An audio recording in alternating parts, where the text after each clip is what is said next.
Music has given me the strongest feelings I've ever had in my life. Quite simply, I've had multiple experiences, sometimes on stage, sometimes just in a room practicing by myself, so it can be shared with people or not, that have what it feels like is all kind of opposing sensations and experiences that seem like they're emotionally very far apart, things that have made you particularly happy or sad or whatever, and they come together in a moment that's just overwhelming. So you're not quite sure exactly what it is you're feeling, but I think the beauty of a lot of the music I have the honor of, the privilege of looking at every day and playing and trying to interpret, a lot of that music gives me personally that sensation. It kind of illuminates so many things at one time.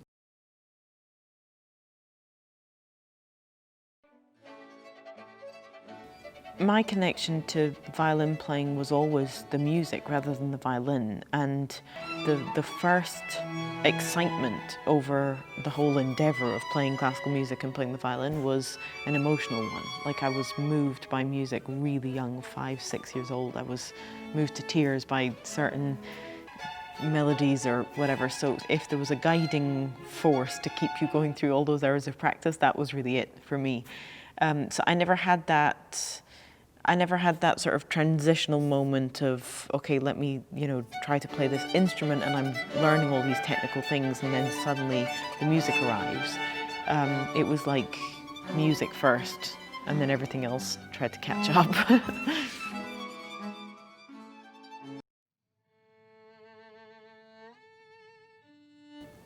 I think music and art generally, of course, is often sidelined, and its appearance in education is far too little. I try as much as possible to introduce and expose that area of life to young people as much as I can. I think it provides a platform through which you can immediately begin to discuss larger questions and larger life lessons. On this particular tour and experience, I've met with quite a few students, and we've got into discussions about how to accept one another, or how to share, or how to understand each other better. That's something that you can approach very painlessly through that frame of music.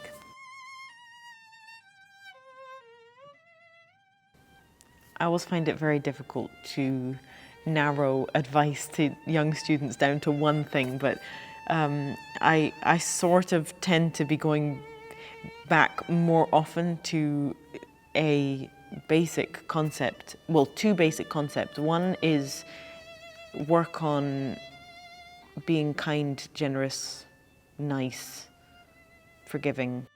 Work on those parts of your personality, because a lot of life will pull you away from being that. And if I go into a school or into university, or I meet a group of young people, if they are gracious and sweet and nice, almost nothing else matters to me. I'm just like, you've done a good job by managing to achieve that. So that would be the first thing that I would say. The second thing that I would say is that the life that exists around you, you cannot control.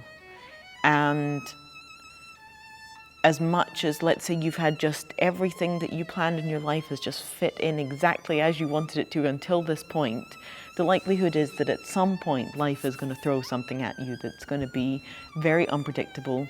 And for that reason, when it comes to the people that you tie yourself to, the relationships you develop, and your choice of career, make sure it's things that mean something internally to you and that have a significance and weight internally to you, and focus and work on developing, understanding what that is, because the rest is, you don't have control over it.